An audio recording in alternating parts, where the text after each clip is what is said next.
Y voy a comenzar leyendo una historia, un pasaje que está relatado en Marcos 12, del verso 13 al 17. Y dice lo siguiente. Dice: después los ancianos enviaron a algunos fariseos y partidarios de Herodes para que Jesús cayera en la trampa de decir algo por lo cual pudiera ser arrestado. Si recordamos, el domingo nuestro pastor nos habló sobre el incidente de Jesús en el templo, cuando echa a los mercaderes y recuerda que al final de cuentas debemos recordar que la espiritualidad del templo es un punto de conexión para todas las personas, y este hecho incomodó mucho a los principales líderes religiosos de Judá, y ellos querían comenzar a encontrar una razón para poder deshacerse de Jesús. Y es buscando estas razones que van y mandan a algunos de los suyos a hacerle la siguiente pregunta a Jesús. Y le dijeron: sabemos lo honesto que eres imparcial y no tienes favoritismos, enseñas con verdad el camino de Dios, así que ahora dinos, ¿es correcto que paguemos impuestos al César o no? ¿Debemos o no pagarlo? Jesús se dio cuenta de su hipocresía y dijo: ¿por qué intentan atraparme? Muéstrenme una moneda romana y les diré. Cuando se la dieron, les preguntó: ¿a quién pertenece la imagen y el título grabados en la moneda? Al César, contestaron. Bien, dijo Jesús, entonces den al César lo que le pertenece al César y den a Dios lo que pertenece a Dios. Su respuesta los dejó totalmente asombrados. Y aquí hay dos cosas que podemos llevarnos de este relato de la persona de Jesús. La primera cosa que podemos ver es cómo describen que era él. Las personas veían en él a una persona honesta, y creo que al final de cuentas es una característica que estamos llamados e invitados a imitar de Jesús. La honestidad es importante para avanzar en este camino de la vida de una manera constructiva. La honestidad nos permite poder ser auténticos con quien somos, pero también nos permite poder ser humildes con quienes nos rodean. Y hemos visto muchas veces que humildad no significa ser menos. Humildad no está relacionado con cuánto tenemos. Humildad está relacionado con cómo vemos a quienes nos rodean y cómo nos vemos a nosotros. Y la honestidad básicamente es cuando podemos ser suficientemente humildes para poder vernos de una manera honesta y clara y ver a los demás no a través de nuestros prejuicios, sino a través de lo que son hombres y mujeres, personas con valor, todos con nuestras debilidades, todos con nuestras fortalezas. Honestidad en mi vida me permite ser consciente de mis fortalezas, pero también de mis debilidades.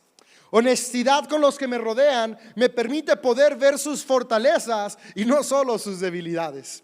Hablar con honestidad de mí mismo es poder mantenerme fiel a lo que soy y a lo que he hecho.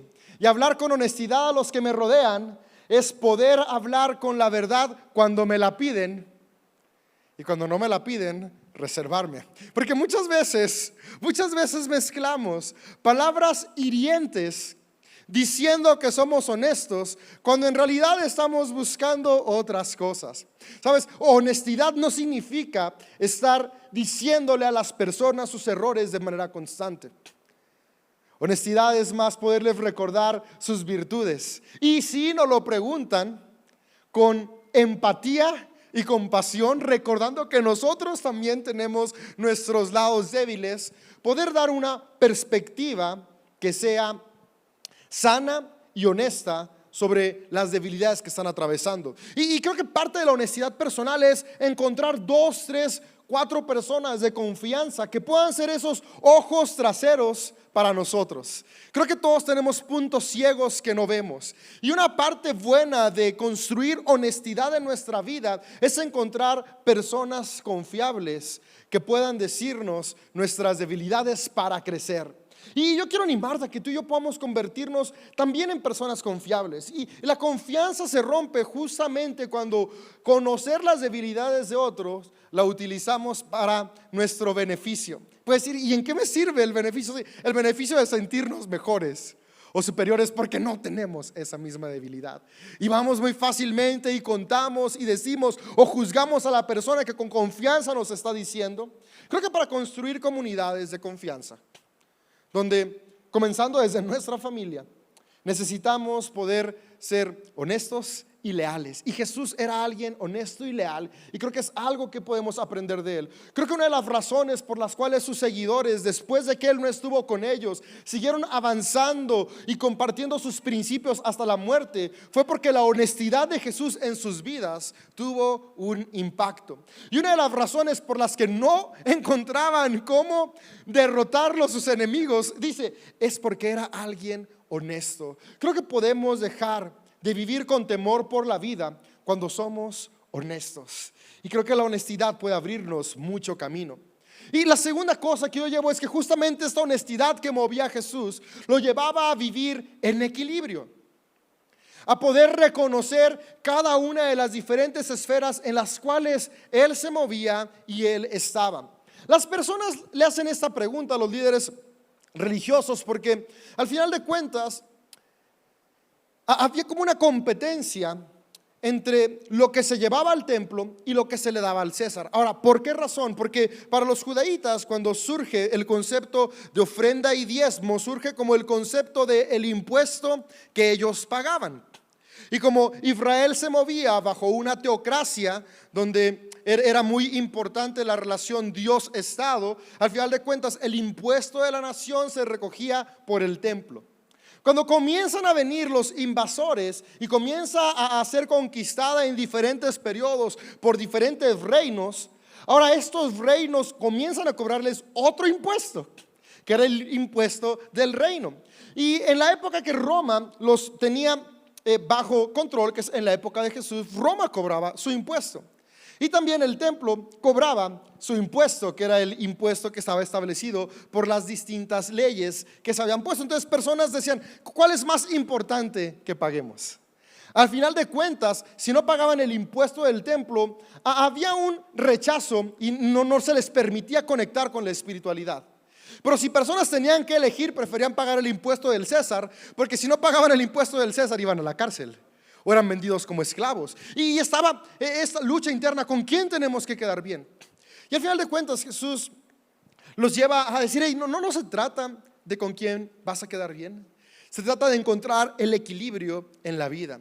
Y si somos equilibrados, podemos darle a Dios lo que es de Dios y al César lo que es del César. Puedes darte a ti lo que es necesario para la construcción de tu persona y darle a tu trabajo lo que tu trabajo necesita, y a tu familia lo que tu familia necesita, y a tu comunidad espiritual lo que tu comunidad espiritual necesita. Es vivir en equilibrio en la vida.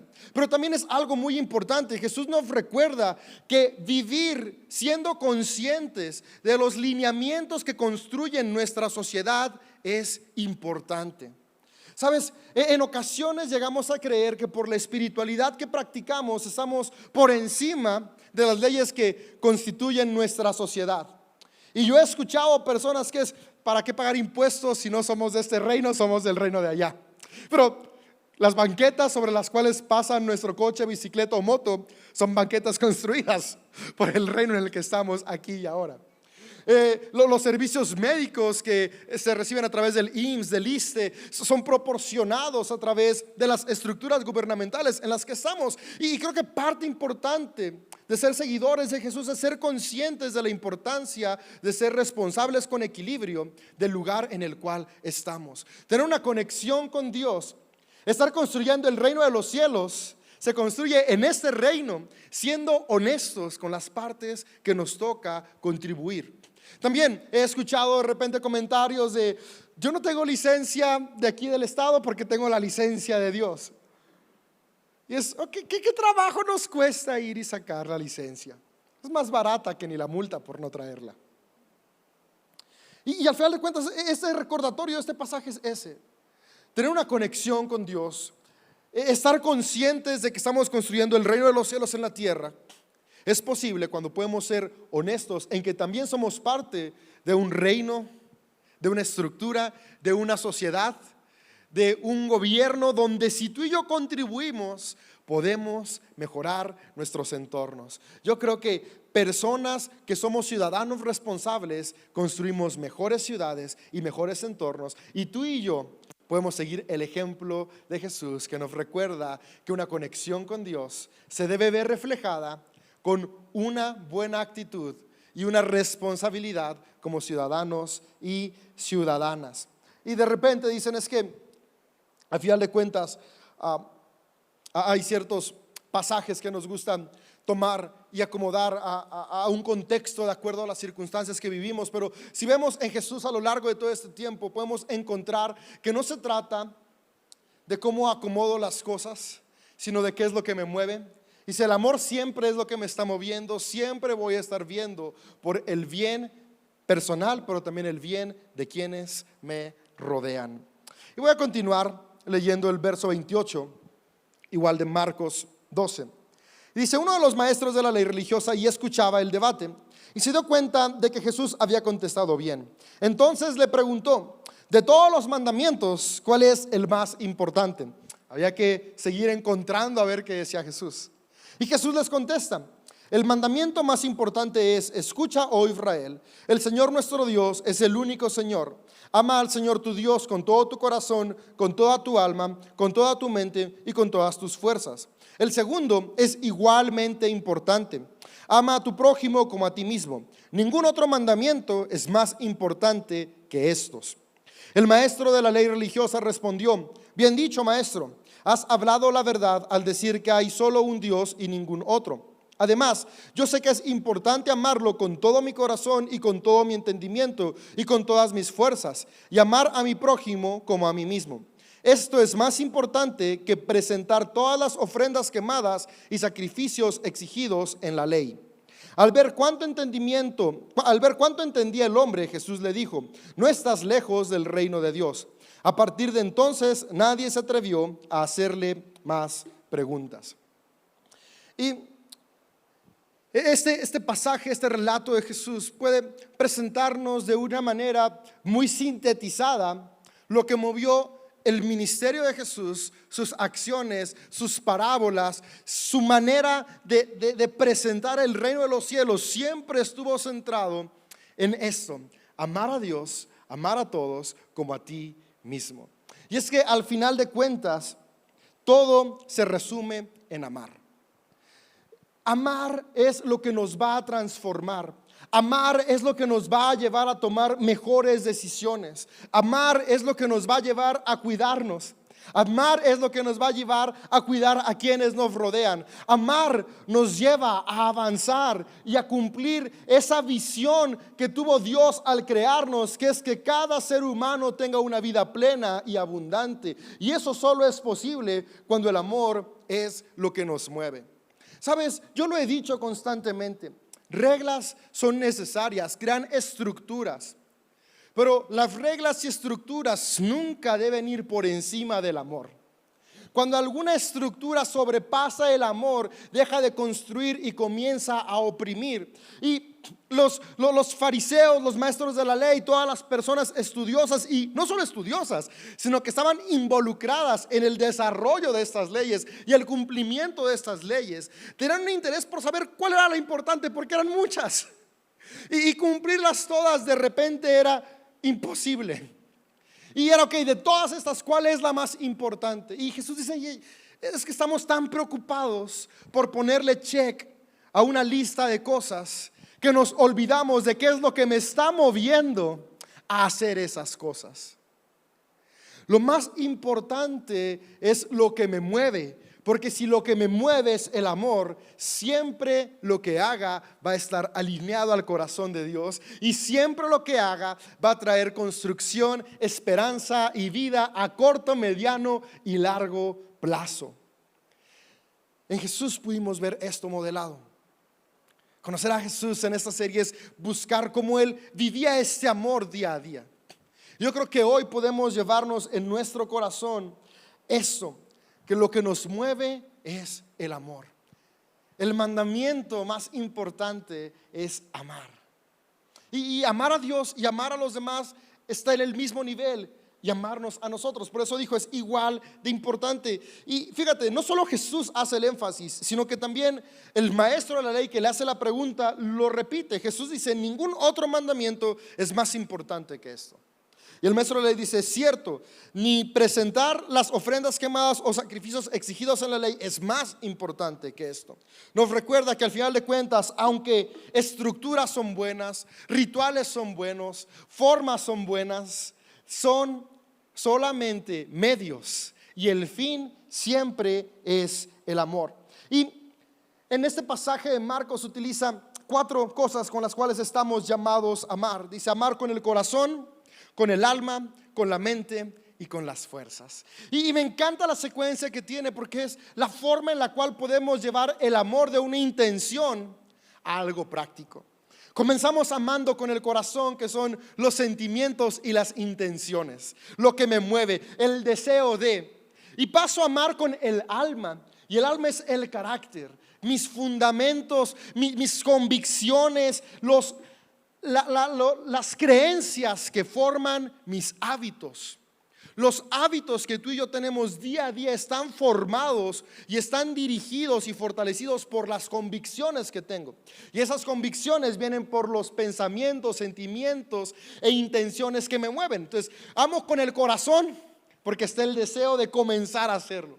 Pero también con el alma, porque el alma es aquello que me centra de lo que deseo a lo que creo.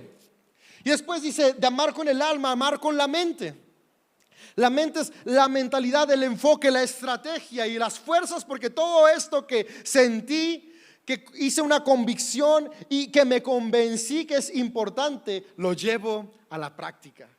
Mis fuerzas son mis acciones. Y el amor que Jesús modeló fue un amor práctico, un amor que se involucraba con los que le rodeaban, un amor que veía por construirse para construir, un amor que veía por cuidarse para cuidar. Y esa es la invitación que tú y yo tenemos el día de hoy: amar a Dios, amarnos a nosotros y amar a nuestros semejantes con nuestro corazón, con nuestra alma, con nuestra mente y con nuestras fuerzas. Que el amor pase de ser una intención a ser acciones que nos transforman y transforman nuestros entornos. Y hablando de acciones e intenciones que cuentan, cierro con lo relatado en Marcos 12, 41 al 44.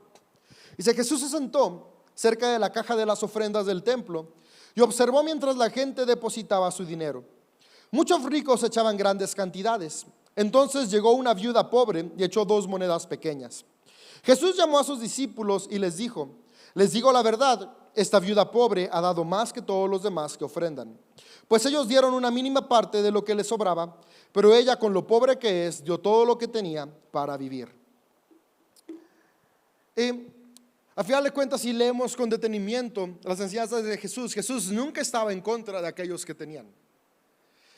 Jesús siempre hablaba de qué es lo que nos movía. Y con eso cierro, la intención cuenta. Jesús vino a enseñarnos que la intención con lo que hacemos cada cosa trae resultados eternos o resultados efímeros. Yo puedo hacer mucho con un corazón egoísta, o puedo hacer mucho con un corazón movido por amor.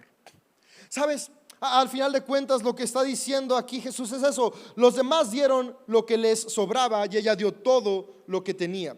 La forma en la que damos es un reflejo de la intención, de lo que hay, de lo que nos mueve. Y esto está completamente relacionado para todas las esferas en las cuales nos movemos: nuestra familia, nuestra persona, nuestro trabajo, nuestra comunidad espiritual, nuestra ciudad.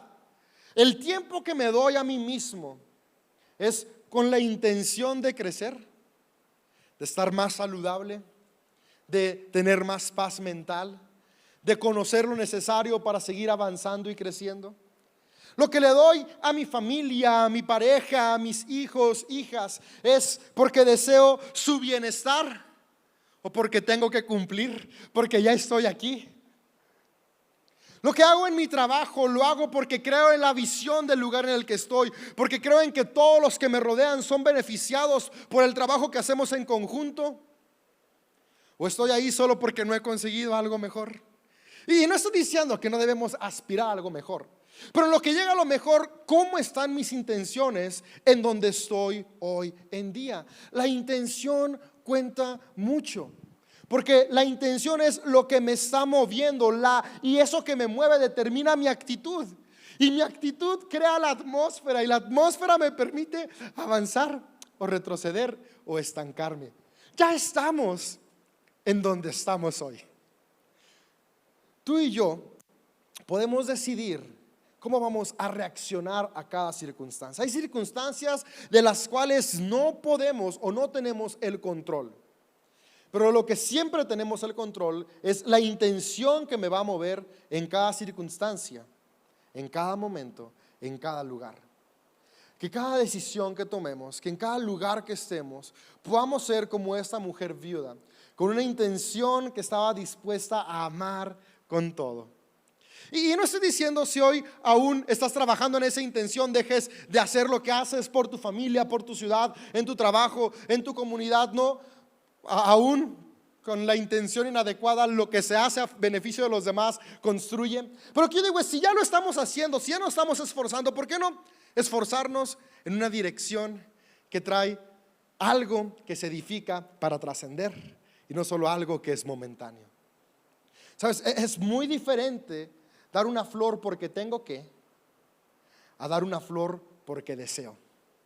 Dar una flor a tu pareja porque tengo que, es como de, gracias. Y sí, se siente bonito tal vez, pero una flor porque deseas, se siente algo diferente. Y cuando la flor se marchita, cuando tienes que, se olvida. Y cuando la flor se marchita porque tienes que, se sembró algo que trasciende. Cuando estás con tus hijos pasando un tiempo en el sillón, jugando, platicando, viendo una película, lo que sea, si estás ahí sentado porque tienes que, cuando tú quisieras estar haciendo otra cosa, se siente, se percibe y se agradece que aunque sea ahí estuviste un rato. Pero si estás presente con la intención de esto es lo que deseaba hacer ahora, se comienzan a sembrar seguridad, se comienza a sembrar esta necesidad de ser amado, se comienza a satisfacer de una manera que trasciende y se ve reflejado en la vida adulta de tus hijos e hijas. Sabes, lo que tú y yo hacemos es importante y lo que nos mueve mientras lo hacemos es aún más importante.